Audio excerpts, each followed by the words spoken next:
Hello students, I'm Dr. Ilke Das, Assistant Professor of Sociology at the Department of HSS, IIT Roorkee. Welcome to another lecture of the NPTEL course, Power and Politics in Contemporary India, a Sociological View.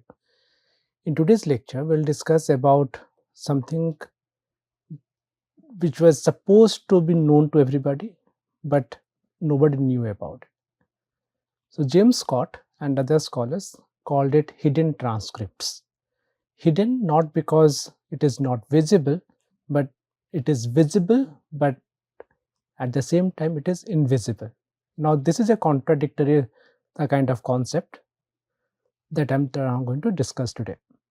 Why this entire scheme is important is because people in power and the subordinated, the dominant and the subalterns, they do not speak the same language.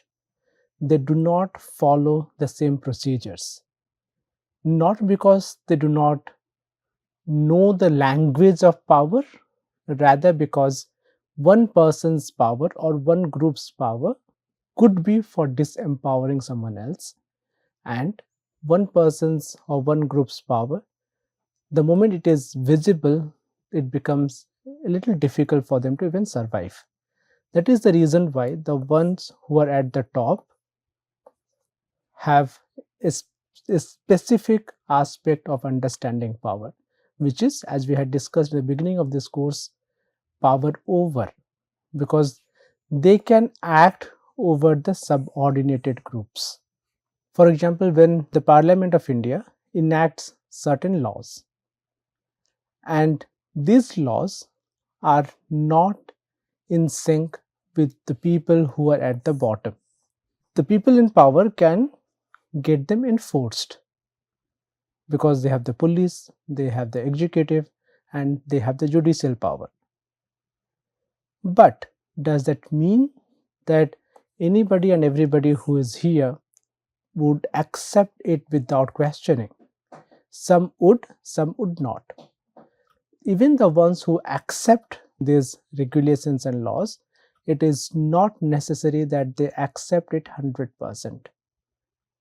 Rather, there is a very specific, or there could be very specific contextual meanings attached to what they would like to show, as we had discussed before, on screen and how they are behaving off screen.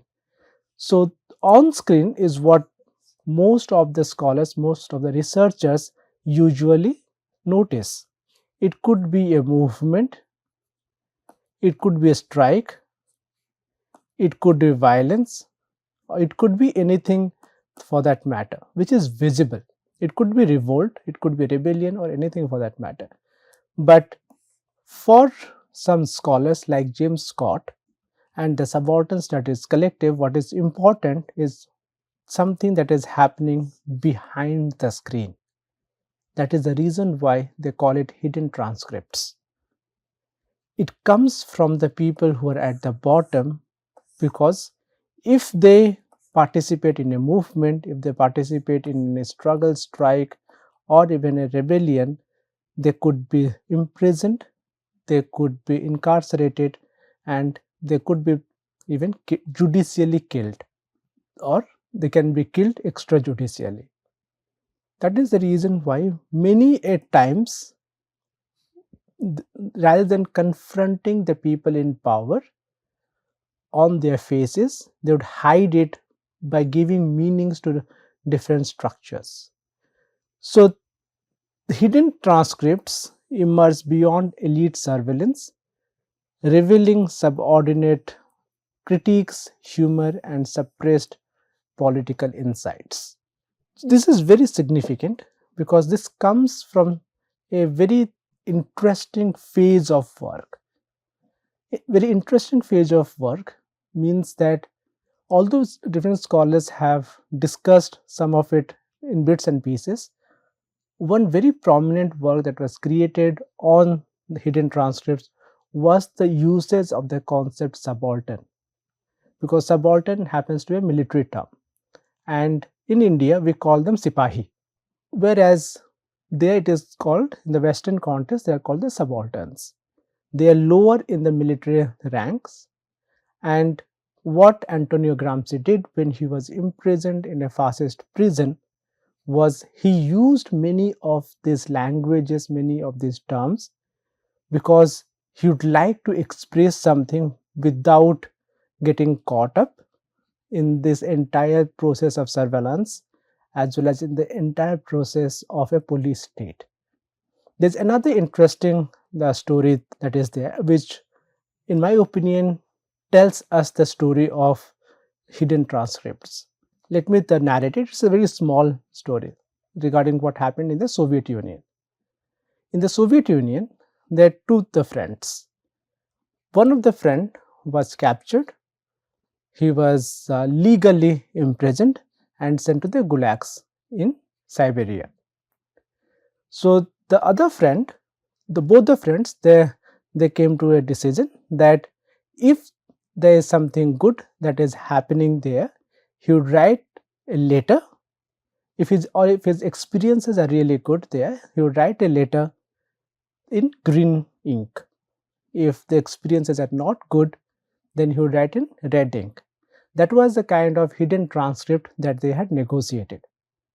But once this fellow reached there, he realized that these hidden transcripts are even more complex to interpret or complex to follow. So what did this friend in the gulag did?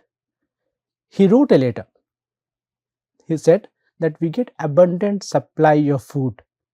We get 4 meals a day. We have clean air. Everybody is so nice. Everybody treats me as if I am one of their own. My intellect is never questioned. There's abundance. I never have to work. This is an utopian life. I could not imagine a better life than what I am having here. In effect, what he did was that he glorified the situation that was living in. And at the last sentence that he wrote, he said that unfortunately there's no red ink here, which means that everything that he wrote he's supposed to write in red rather than in green. So this is a hidden transcript, because his letter was supposed to go through the surveillance, through censorship. And when the censor, the officials, they read out that letter, they feel, oh, this is part of the propaganda. Everything that he's saying, yes, that is what we want them to believe in. So that is the reason why when it went out, it became something worth reading and worth also noticing, because what it is being done is that this is an unrecorded form of dissent. As a matter of fact, same thing is being done everywhere else. If you watch the propaganda videos of Nazi Germany, even the Jews who were captured and sent to the concentration camps, they did not know that they would be gassed to death or worked to death or starved to death, because the videos or the propaganda videos that were shown, it showed that everybody is loving there. They had nice playgrounds, they had trees, they have places for the children, they have good places for families, and Jews had a very, very interesting and awesome life there. But what people did was they wrote something about themselves in one way or the other, so that it becomes a document for perpetuity, a document for memory building.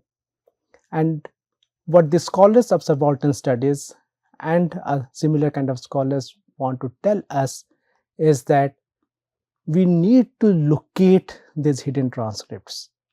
We need to read between the lines. We need to look at the color codings, whether it was supposed to be written in green or it was supposed to be written in red, and what are the significant points that each one of them is highlighting in order to do so. So James Scott's idea of hidden transcript became one of the dominant ways of our understanding about how the subaltern groups or the subordinates safely critique dominant actors of conduct and power. And they do so by using a lot of informal aspects. And most of his works are from the Southeast Asian countries, in which many times humor is used, mimicry is used, and collective narration is used as a form of hidden transcript to speak truth to power. And Scott's idea makes these hidden transcripts hidden tools as well as tools of the subordinated or weapons of the weak. This weapons of the weak is something that he uses as a conceptual framework.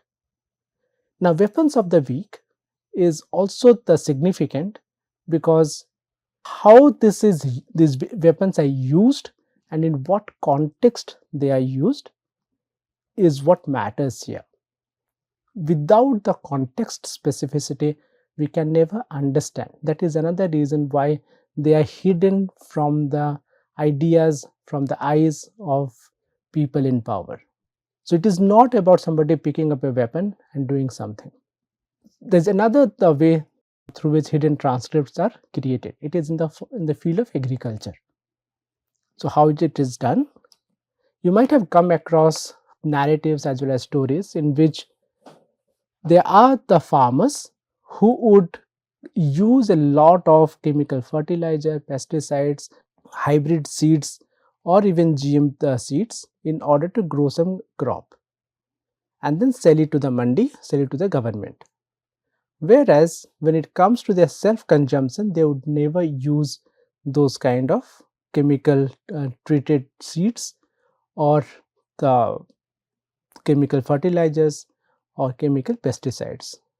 Now, there are two aspects of this story. One aspect is that they are being clever because one, they are producing for the market, so they want to create as much produce as possible so that they can make a lot of money.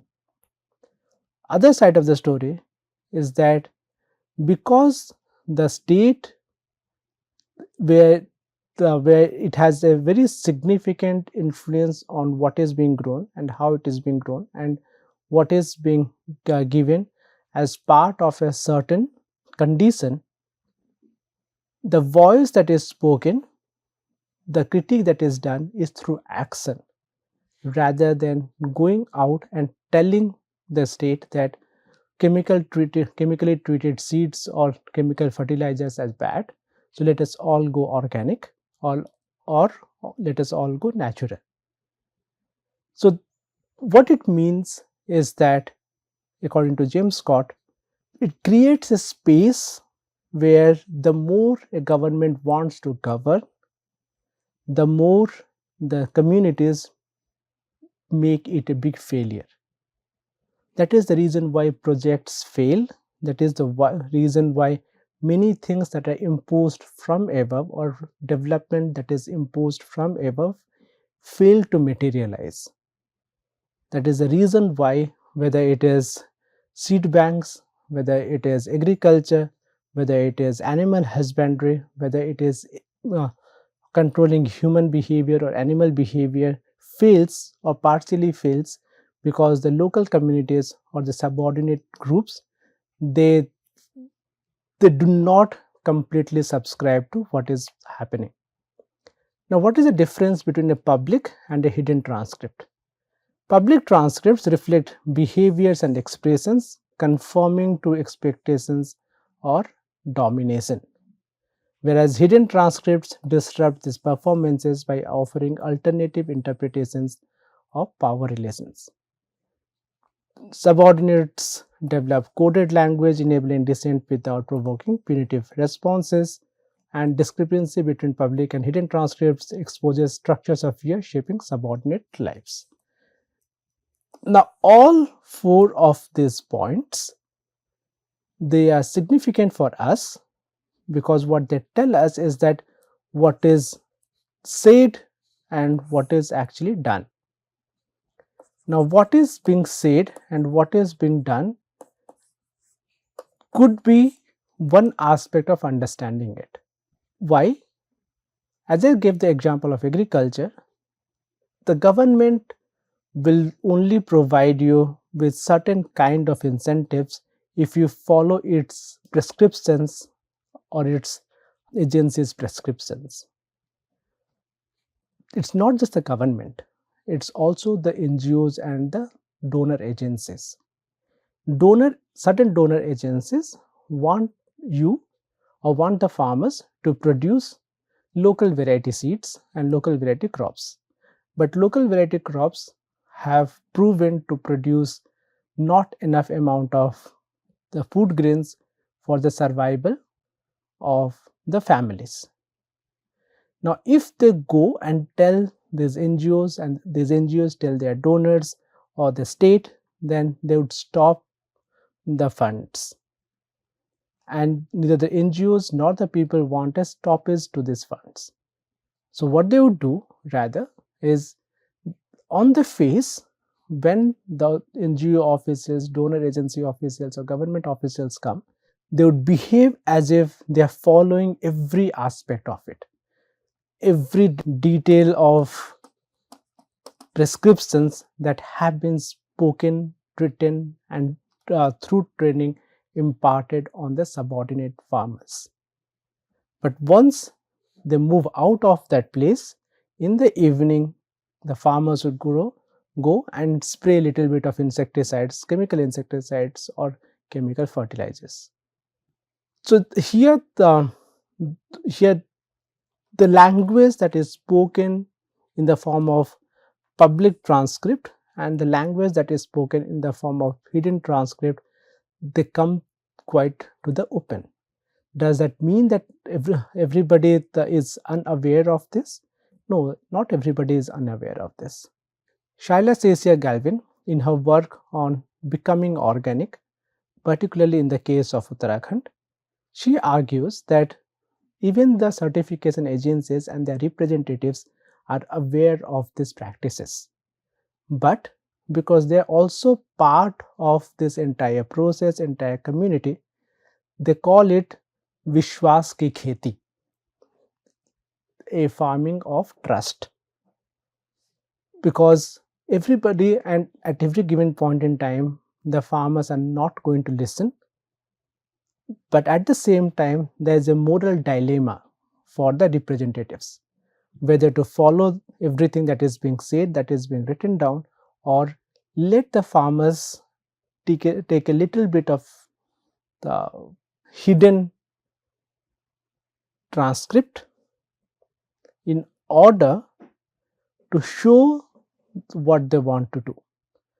Because once the development is from above and the ones who are beneath it, they are following two different routes, then the subordinated are always expected to follow the public transcripts. So whether it is humor, rumor, song, gesture, or indirect narrative forms, they all become part of hidden transcripts. Many a times humor, many a times laughs, many times acts of comedy, they also act as hidden transcripts. The politics of the margins, there are few the key features. First is that marginal politics emphasizes dispersed non-institutional resistance practice emerging from subordinate groups. It foregrounds survival strategies, improvisations, and everyday negotiations, shaping political life at the periphery. Margins also generate alternative identities, challenging official categories and dominant knowledge systems. So, this is what is significant for us, because what we do in political sociology is that we look at how dominant knowledge systems are formed, how they are created, what is the process through which it is produced, what is the process through which it is distributed, and what is the process through which it is being consumed. Now, as we have been discussing throughout this course, The elites have one idea about the society. The non-elites have another idea of the society. The work of the elites is usually to bring the non-elites closer to them, because this is where this is where a hegemony is formed. Now, when Gramsci speaks about hegemony, he is also speaking about hidden transcripts, because he argues that the moment it is hegemony, we should never take it for granted that hegemony is absolute and hegemony is complete. The same thing that even Ranajit Guha argued in his The Dominance Without Hegemony in Colonial India. Go back and I suggest you go back and read the text once again. Then you'll understand how James Scott's ideas and Ranajit Guha's ideas are, even though they worked on two different areas. One, there was a social anthropologist and anthropologist, another one is a historian or was a historian. Both of them spoke about this dominant knowledge systems and how they can be questioned. So that is the reason why subaltern studies significantly extended this terrain through archival reinterpretation and historical critique, because they not only looked at what is happening now, they also went back and read the texts that were produced by the colonial state as well as by the non-colonial states in the form of archival texts, in the form of revenue texts, in the form of any form of knowledge that has been produced. So this is one of the ways through which politics of the margins works. And subaltern studies, as I said, its work was to look at or reinterpret rebellions, peasant uprisings, and everyday actions as meaningful political interpretations or interventions. Why did this say that? Rebellions were terrorist acts of the local natives, but did the people or the locals call them terrorist acts, or it was the language of the British colonial powers? Now, terrorism, the way it was discussed in the colonial period, it was for the freedom fighters. Bhagat Singh, Rajguru and others were called terrorists by the colonial state. We call them freedom fighters. Peasant uprisings were also termed as insubordination. But the peasants themselves did not thought of these processes as insubordination. Rather, they thought of it that the colonial state is not following its dharma. If it is not following its dharma, its idea of morality and justice, so it is in the work, it is in the idea of the peasants to fight against it, to struggle against it. So these are different ways through which they re-looked at colonial archives and witnessed that we can always read the text against the grain. So if you are saying everyday resistance, then everyday resistance means that you are living your life on an everyday basis. This is not about being part of a movement. This is not about fighting somebody in a bloody war. Rather, it is about not following certain orders. What if you have done something and somebody has shouted at you about which you didn't feel good, but you could not go back and shout back at the same person? So in effect, you start either ignoring that person, or you are nice to that person on the face but not so much behind the back. So this is another form of everyday resistance. Creation of memories, narratives are also a part of this, sometimes descriptive, sometimes non-descriptive ways of creation of memories and narratives. Why did they do so? They do so because the subordinated, they They sometimes mimic the language of people in power. They sometimes follow what is being said to them, so that the bureaucratic practices could be used to secure entitlements and to show that administration or the people in the administration are not all powerful. So, in a way, what we see is what are the different processes through which memory is being constructed, particularly memories of a deeply traumatic past or deeply traumatic experiences. When that is done, then most often than not, people on the top are made unaware of what is happening at the bottom or somewhere in between. By the time they become aware of it, the hidden transcript has transformed itself.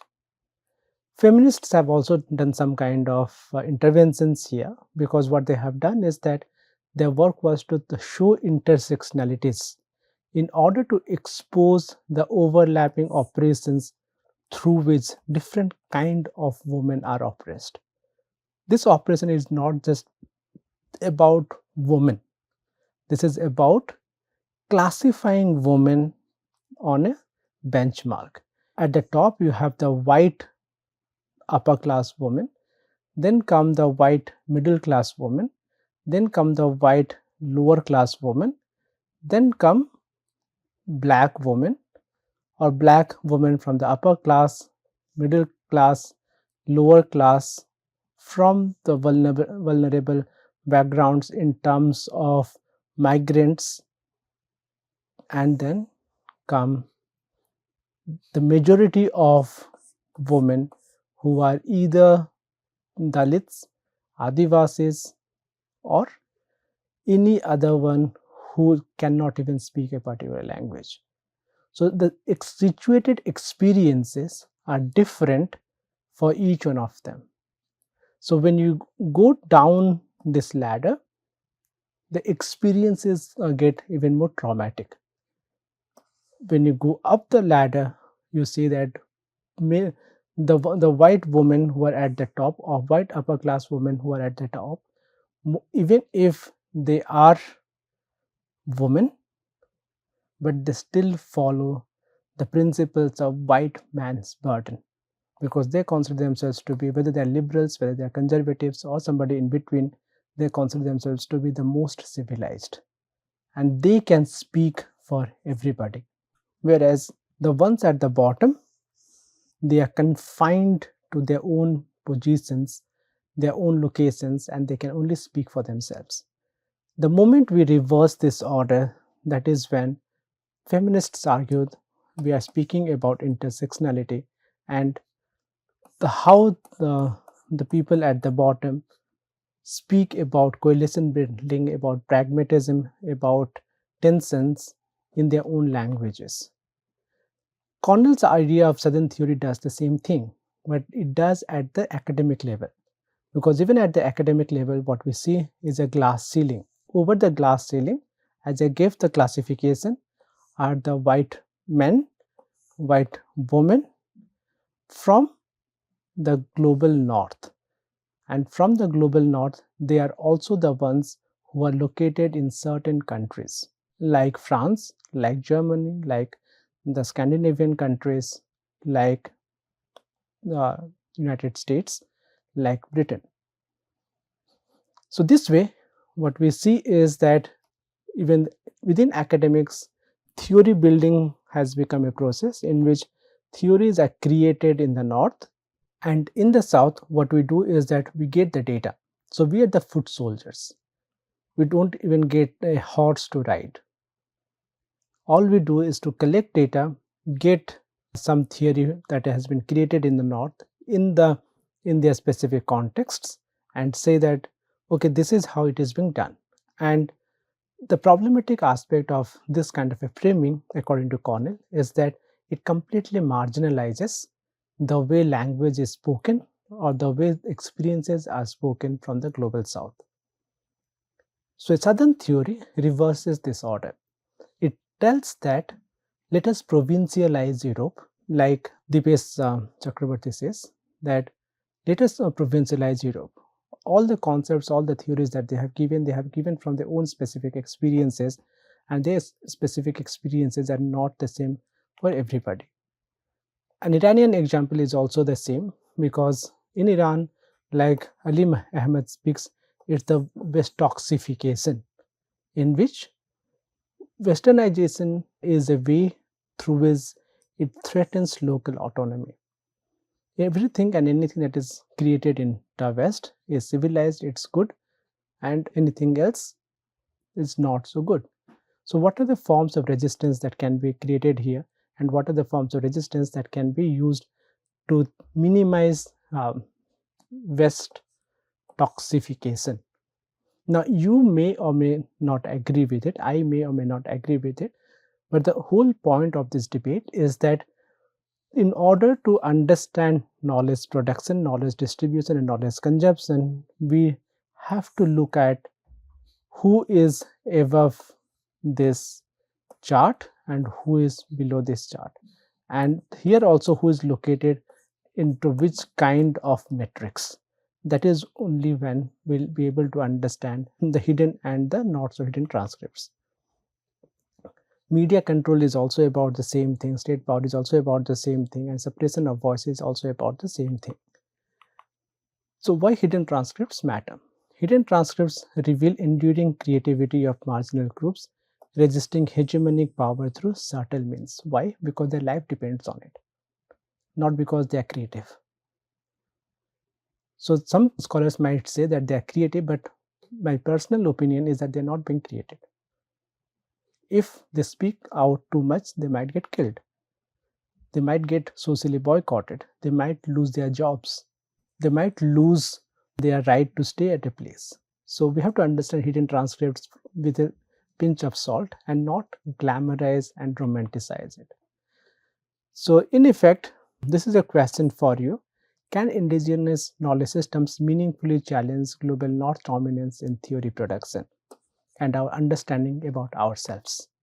There are a few references that I have mentioned in the course of this lecture. You can read about it. Thank you.